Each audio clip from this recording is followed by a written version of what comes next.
We're now at the midway point of the 2024 NBA season, with pretty much every team having played around half of their regular season games already, and with that being the case, we've seen a ton of the early season fluctuation calm down a bit.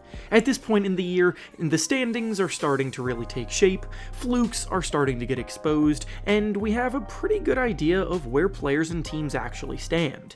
In today's video, we're going to be turning our focus to the rookie class, going through each of the top 10 selections from the 2023 draft, giving them a grade based on how they have lived up to the expectations halfway through their first seasons. Before we start though, it turns out a good amount of you watching right now aren't even subscribed to the channel, so if you enjoy the content, consider hitting the subscribe button, as not only does it help out a ton, but it also very much appreciate it. Now with that being said, let's begin. Starting things off with the number 1 pick, the grade for Victor Wembanyama's first half of the year with the Spurs is an A+. I mean, obviously, he hasn't been a perfect player from day one, no rookie is, but as far as entering the league with as much hype as he came in with and producing on the court, he's done all he can to live up to it early on. He's not necessarily getting a ton of usage, nor is he being overworked early on, playing fewer than 30 minutes per game, but he's been putting up some insane numbers game to game. On the year, he's averaging about 20 points, 10 rebounds, and a league-leading 3.1 blocks per game. You heard me correctly. Wemby is leading the entire NBA in blocks already in his first season in the NBA, despite technically being on a minutes restriction, not even being fully unleashed yet. He's got to polish up his three-point stroke, but that will come with time, and otherwise, he's been looking like a superstar in the making, especially as of late. Next is number 2 pick Brandon Miller of the Hornets, and the grade for the first half of his rookie season is a B+. Brandon Miller's game may not be flashy, and the lowly Hornets may not be the team that's in the public eye very often, but Miller's progression has been steady all season, and he's showing that he has the makings of a reliable two-way talent for years to come. He's putting up about 14 points per game, shooting the ball about 41% from the field and 38% from 3, which is really good, and it gives you an idea of where his strengths and weaknesses lie. He's already a good spot-up shooter with a budding mid-range game, but still has to work on his ability to create and finish at the rim. As far as 3-and-D guys go, he's doing the job well, and the hope is that down the line his offensive repertoire grows even more so that he can be trusted to create. Up next is number 3 pick Scoot Henderson of the Trailblazers, and the grade for the first half of his rookie season is a C.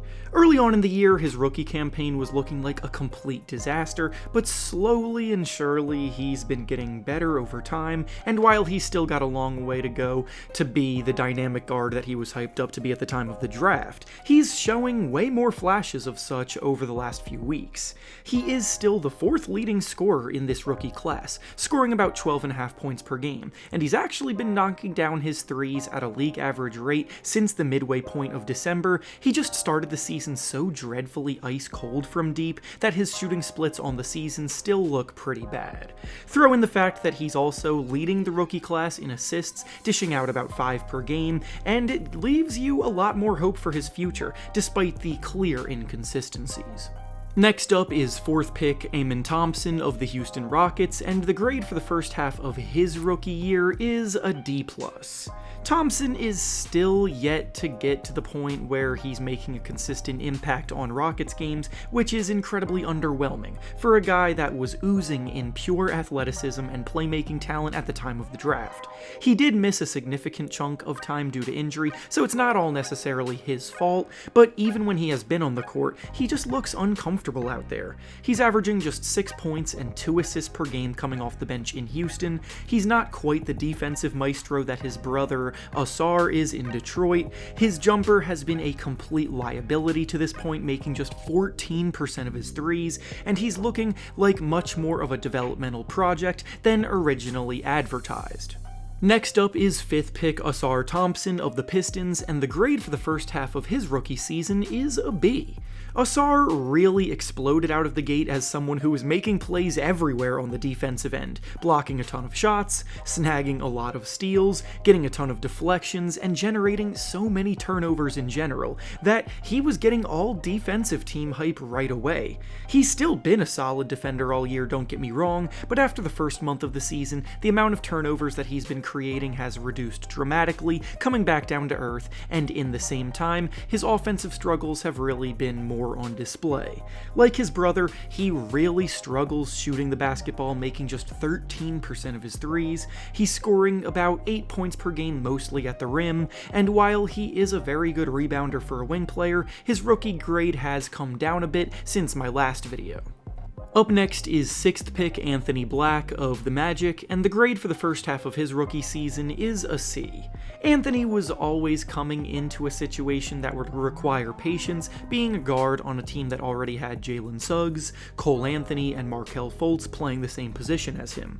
Thanks to a few injuries to guys ahead of him early on, he's been the starter for a lot of the season up until the last few games, but even despite starting, he really isn't out there as a focal point and struggles to assert himself. What he does do well is he defends hard and fits into the identity that the Magic have built for themselves on that end, but offensively, he's putting up just 5 points per game, getting a few shots up per night with the ball, and he's shooting it at a league average rate. Next is 7th pick Belal Kabali of the Wizards, and the grade for his season so far is a B. Kabali was pegged as the mystery box project of a pick at the time of the draft, yet he's come in and made more of an immediate impact than many of the other players selected before him. For a bad Wizards team filled with disappointing play and lack of structure, Kabali has earned big minutes despite being the 3rd youngest player in the entire NBA right now, because he is a competitor who plays good smart basketball, gets to his spots, and reliably knocks down shots inside and out. He's scoring about 8 points per game off the bench, which is alright, but he's doing so while shooting a highly efficient 47% from the field and 39% from 3. His explosiveness really sneaks up on you at the rim too, and he moves well without the ball, plus he defends hard, making him a pretty solid two-way guard already. Next is 8th pick Jarris Walker of the Pacers, and the grade for the first half of his season midway through is a D. Walker has spent most of his year down in the G League for the sake of playing time, making only a few spot appearances in the NBA thus far, which also have mostly come in garbage time, so it's hard to really get a gauge on him. Obviously, he doesn't deserve a good grade for not making his way into the team's rotation, but he also doesn't get punished with an F for developing behind the scenes early on. Up next is 9th pick Taylor Hendricks of the Jazz, and the grade for his rookie season halfway through is a C. For most of the year, Hendricks and Jarris Walker were two sides of the same coin, getting no runs, spending a lot of time down in the G League, but then in December, there was a stretch of 6 games where Hendricks got legitimate run off the bench, and in those games, he actually looked relatively solid on the wing. He scored in double figures in 3 of those 6 games, knocked down 35% of his threes, and gave the Jazz positive minutes in 4 of the 6 games. So while there's still a long way to go for him to be a regular in the rotation, he has shown flashes to keep an eye on. And finally, the grade for 10th pick Cas Wallace of the Thunder's rookie season midway through is a B+.